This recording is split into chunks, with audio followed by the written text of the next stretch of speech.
أباه عفوك إني من نور مدت يداي نزعت أسرار قلبي وجئت.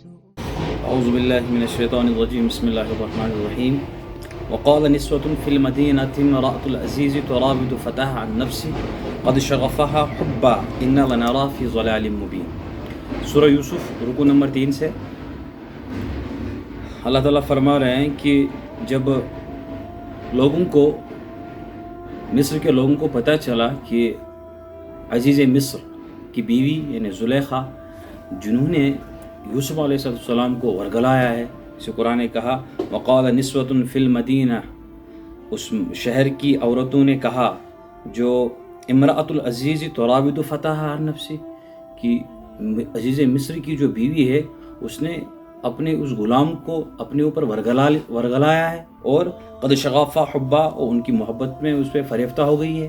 انا لنری فی ضلال مبین، ہم تو اسے ایسا لگ رہا ہے کہ وہ کھلم کھلا ہے کیا سری گمراہی میں ہے. یہاں پہ اس بات کو یاد رکھیں کہ عورتوں کے اندر چہمی گوئیاں شروع ہو گئی تھی. جیسے کسی عورت کو کوئی بات پتہ چلی تو وہ پورے شہر کے اندر ڈنڈورا پڑتی ہے، اس طرح کسی ایک عورت کو بات پتہ چلی اس نے سب کو بتا دیا. اب عورتیں آپس میں نا ٹولیاں بنا کے بات کر رہی ہے. تو ایک عورت نے کہا کہ میں نے سنا ہے کہ اس طرح، دوسرے نے یہ کہا. تو عزیز مصر کی بیوی ان کو یہ بات پتہ چلی کہ عورتیں میرے بارے میں یہ بات کر رہی ہے کہ یہ اپنے غلام کے اوپر فریفتہ ہو چکی ہے، یہ ان کو ورگلا رہی ہے اپنی طرف. ٹھیک، تو جب اس نے ایسا دیکھ لیا، ایسا سن لیا تو کیا کیا، فلما سمعت، جب زلیخا نے سن لیا، بمکرہن، ان عورتوں کی کیا مکر چال. حالانکہ ان کا جو عورتوں کا مکر تو نہیں تھا، وہ جو کہہ رہی تھی صحیح کہہ رہی تھی، لیکن چونکہ وہ چیمی گویاں کر رہی تھی. کیا کر رہی تھی؟ چیمی گویاں کر رہی تھی. وہ آپس میں اور بھی کچھ باتیں کر رہی تھی، اس لیے یہاں کہا بمکرہن. تو اس نے عزیز زلیخا نے کیا کیا، ارسلت الیہن، اس نے ان عورتوں کے پاس قاصد بھیجا. وَأَعْتَدَتْ لَهُنَّ مُتَّكَئًا وَآتَتْ كُلَّ وَاحِدٍ مِّنْهُنَّ سِكِينًا وَقَالَتِ اخْرُجْ عَلَيْهِنَّ. اس نے ان کے لیے ایک دعوت پیش کی، ان کو دعوت دے دی، اور دعوت دینے کے بعد انہوں نے کیا کیا، وَأَعْتَدَتْ لَهُنَّ مُتَّكَئًا، ان کے لیے ایک اچھی سی محفل بنائی، ان کے لیے تکیہ ڈال دیا. اگر ہم بس آج کی زبان میں کہیں، بڑا ان کے لیے صوفہ وفا سیٹ کر لیا، ان کو دعوت دے دی. پھر دعوت کیسی تھی کہ ان کے سامنے پھل رکھ لیے. ٹھیک، اور وَآتَتْ كُلَّ وَاحِدٍ مِّنْهُنَّ سِكِينًا، ان میں سے پھل ایسے بھی تھے جن کو کاٹتے تھے، جیسے سیب ہے اس کو کاٹتے ہیں، ٹھیک، کاٹ کے کھاتے ہیں. تو اس نے ایسے ہی ان کے پاس کچھ پھل ایسے بھی دے دیے جن کو کاٹ کے کھاتے تھے. تو اس کے اندر اس لیے ہر ٹوکری کے اندر کیا ایک چھری بھی رکھ دی، ٹھیک، ایک چاقو بھی رکھ دیا. تو پھر زلیخا نے کیا کیا، وقالت اخرج علیہن، یوسف علیہ السلام کو دوسرے کمرے میں رکھا. پھر اسے کہا، اس کو ورڈ ٹو ورڈ اگر میں اس کا ترجمہ کروں تو یہ ہوگا، وقالت، تو اس نے کہا، اخرج، نکل جاؤ، علیہن، ان کے پاس. ٹھیک، تو حضرت یوسف علیہ السلام کی انٹری ہو گئی. حضرت یوسف علیہ السلام جو ہی اندر آ گئے تو ان نے کیا کہا، فَلَمَّا رَأَيْنَهُ أَكْبَرْنَهُ وَقَطَّعْنَ أَيْدِيَهُنَّ وَقُلْنَ حَاشَ لِلَّهِ مَا هَٰذَا إِلَّا بَشَرٌ إِنْ هَٰذَا إِلَّا مَلَكٌ كَرِيمٌ. جب ان تمام عورتوں نے اس کو دیکھا، اور جب جو ہی اس کو دیکھا تو انہوں نے کیا کیا، وہ جن پھلوں کو کاٹنے لگی تھی نا، انہوں نے اس کو دیکھ کے اپنے ہاتھوں کو کاٹنا شروع کر دیا، اپنی انگلیوں کے پورے کاٹنے لگی. ٹھیک، اور ان کی زبان سے ایک جملہ نکلا، حاشا للہ، جس کو ہم کہیں گے اپنی زبان میں، ہائے ہائے یہ کیا. پھر انہوں نے کہا، ما ھذا بشرا، خود ہی یہ انسان نہیں ہے، ما ھذا بشرا، یہ انسان نہیں ہے، ان ھذا الا ملک کریم، یہ تو کوئی نیک انسان اور فرشتہ صفت لگ رہا ہے. جو ہی ان عورتوں نے حضرت یوسف علیہ السلام کو دیکھا تو انہوں نے کیا کہا، حاشا للہ، ما ھذا الا بشرا، ان ھذا الا ملک کریم، یہ تو کوئی فرشتہ لگ رہا ہے، ٹھیک، اور نیک کریم، ایک نیک انسان لگ رہا ہے. ٹھیک، یہ تو ویسا نہیں لگ رہا ہے. ٹھیک، جب انہوں نے اس کی خوبصورتی کو دیکھا، اس کے جاہ و جلال کو دیکھا، ٹھیک، وہ انہوں نے کیا کیا، اپنے ہاتھوں کو ہی کاٹنے لگا. پھر اس وقت زلیخا نے ایک جملہ کہا، کیا کہا، قالت فذلکن الذی لمتننی فیہ، یہی ہے وہ، کیا کہا، یہی ہے وہ جس کے بارے میں تم لمتننی فی، مجھے کیا کر رہی تھی، ملامت کر رہی تھی، تانے دے رہی تھی مجھے. یہ تو اپنے غلام کے اوپر فریفتہ ہو چکی ہے، یہ تو اپنے غلام کی محبت کے اندر کیا ہو گئی، یہ تو اس کو ورگالا رہی ہے اپنی محبت میں.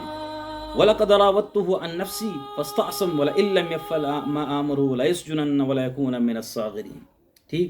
وَلَقَدْ رَاوَدتُّهُ عَن نَفْسِي، اس وقت حضرت زلیخا نے ببانگے دہل ان کے سامنے کہا لَقَدْ رَاوَدتُّهُ عَن نَفْسِهِ. ٹھیک. اور میں نے اس کو ورگلایا ہے، میں تمہیں سامنے کہہ رہا ہوں، میں نے اس کو ورگلایا ہے.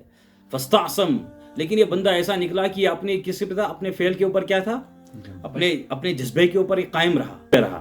اس نے وہ کام نہیں کیا جس کی طرح میں اس کو کیا کر رہی ہوں، بلا رہی ہوں. پھر کہا وَإِن لَّمْ يَفْعَلْ مَا آمُرُهُ، اور تم عورتیں بھی سنو، جس کا میں اسے حکم دے رہی ہوں اگر اس نے ایسا نہیں کیا لَيَسْجُنَنَّ وَلَيَكُونَ مِنَ الصَّاغِرِينَ، تو اس کو میں کہاں قید کے اندر ڈال دوں گی، جیل کے اندر بھجوا دوں گی، اور اس کے لیے کیا ہوگا، اور اس کے لیے بڑی ذلت ہو جائے گی، اس کی بے عزتی ہو جائے گی. ٹھیک. تو حضرت یوسف علیہ السلام نے اس وقت دعا مانگی. قال رب السجن احب الی مما يدعوننی الیہ والا تصرف عنی کیدہن اصب الیہن واکن من الجاہلین. یہاں پہ جو عورتیں آئی تھی نا، یہاں پہ حضرت یوسف علیہ السلام نے دعا کیوں مانگی کہ احب السجن احب الیہ، سجن احب الیہ، کہ قید ہونا، یا اللہ اگر یہ مجھے قید میں ڈالنا چاہتی ہے، میرا قید وہ قید ہونا میرے لیے بہتر ہے بمقابل اس کے کہ جس کی طرف میں مجھے حکم دے رہی کہ میں وہ کام کر لوں. ٹھیک. جب اس نے ایسا کہا تو یہ ایسا کیوں کہا یوسف علیہ السلام نے؟ وہ جو عورتیں آئی تھی نا، وہ عورتیں بھی یوسف علیہ السلام کو کہنے لگی کہ جس کا تمہیں حکم دے رہی ہے، کیا دے رہی ہے، جس کا یہ تمہیں یہ حکم دے رہی ہے، تم اپنی اس مالکین کے حکم کیوں نہیں مار رہی ہو؟ کتنی محبت سے آپ کو کہہ رہی ہے. پھر آپ کو یہ اس کو بھی وہ پھنسانے لگی. جب یوسف علیہ السلام نے سن لیا رہے یہ بھی تو یہ تو اسی کا ساتھ دے رہی ہے، یہ تو میرے خلاف ہی ہے، تو انہوں نے ایک دعا مانگی ربی السجن احب الی مما یدعوننی الیہ، کہ اے میرا رب جیل زیادہ بہتر ہے میرے لیے اس چیز سے، مما یدعوننی الیہ، جس کی طرح میں مجھے کیا کر رہے ہیں، دعوت دے رہی ہیں، یدعوننی الیہ، والا تصرف عنی کیدہن، یا اللہ مجھے ان سے کیا کر لے، اس سے پھیر دے. قیدہن، یہاں دیکھو ہن آیا نا ضمیر جمع، یہ سب اس کو کیا کر رہی تھی، اپنی مکر کے اندر اس کو پھنسا رہی ہے. اصب الیہن واکن من الجاہلین، اگر میں ایسا کر چکا تو میں بھی کن کے اندر ہو جاؤں گا، میں جاہلوں میں ہو جاؤں گا. فاستجاب له ربه، اللہ نے ان کی دعا سن لی. فصرف عنه کیدہن، اللہ نے ان کی اس مکر سے اس کو کیا کر لیا، پھیر لیا. انہ السمیع العلیم، بے شک اللہ رب العالمین سننے والے اور جاننے والے ہیں. یہاں پہ حضرت یوسف علیہ السلام جو ہے،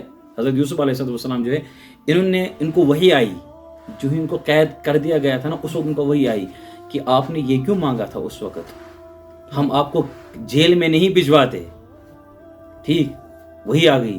اگر آپ خود نہ مانگتے، اگر آپ نے خود کیوں مانگی کہ مجھے جیل میں ڈال دیتے. اس سے نبی اکرم صلی اللہ علیہ وسلم نے فرمایا نا کہ جب اپنے لیے دعائیں مانگو، جب اپنے لیے دعائیں تو اللہ سے عافیت مانگا کرو. جیسے حضرت عبداللہ ابن عباس رضی اللہ تعالیٰ روایت کرتے ہیں کہ رسول اللہ صلی اللہ علیہ وسلم نے فرمایا کہ نبی صلی اللہ علیہ وسلم نے فرمایا کہ صبر اللہ سے صبر مت مانگا کرو. پھر فرمایا صبر جو آتا ہے، صبر آتا ہے کسی مصیبت پہ صبر کرنا پڑتا ہے، اللہ سے عافیت مانگا کرو. ٹھیک. انسان کتنی بھی مصیبت میں ہو، پہلا مسئلہ اپنا اللہ کے یہاں ڈالنا چاہیے. کیا ڈالنا چاہیے؟ دیکھو تمام مسئلوں کا حل کرنے والی ذات اللہ کی ذات ہے. ٹھیک ہے. تو خیر حضرت یوسف علیہ السلام نے اس وقت چونکہ یہی مناسب سمجھا میرے لیے جیل ہی بہتر ہے بمقابل اس کے کہ میں یہاں کیا اس پھیلے بد کے اندر پھنس جاؤں. ثم بدا لهم من بعد ما رأوا الآيات ليسجننه حتى حين.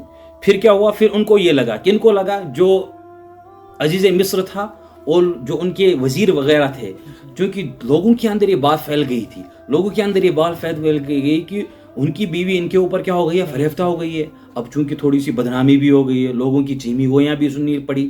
انہیں کہا کہ اب اس کے لیے ہمارے پاس کیا ایسی حکمت رہے گی، کوئی ایسی اسٹریٹجی ہونی چاہیے کہ جس سے ہم اس سے کیا ہو جائے، یہ مسئلہ ہی دب جائے. انہوں نے کیا کیا، لا یسجننہ حتی حین، کسی وقت تک اس کو کیا ہم کر لیں گے، قید کر لیں گے. پھر اس کے بعد ان کو کیا کر لیا گیا، قید کر لیا گیا. یوسف علیہ السلام کو جو قید کر لیا، اس جیل کے اندر ان کی ایک اور داستان ہے، ان کی اور، کیونکہ اس کے اندر اور دو ساتھی تھے، ان کے اندر اور دو ساتھی تھے. وہ دو ساتھی کیسے تھے کہ ان کے اوپر بھی کچھ الزامات تھے. پھر اس وقت جیل کے اندر یوسف علیہ السلام نے دعوت دینی شروع کر لی، نبوت کی دعوت کیا کر لی. پھر اس نے اس کے اندر معجزہ بھی دکھایا. وہ کیا تھا، اب جیل کی کہانی دوسری ہے، اب جیل کی کہانی دوسری ہے.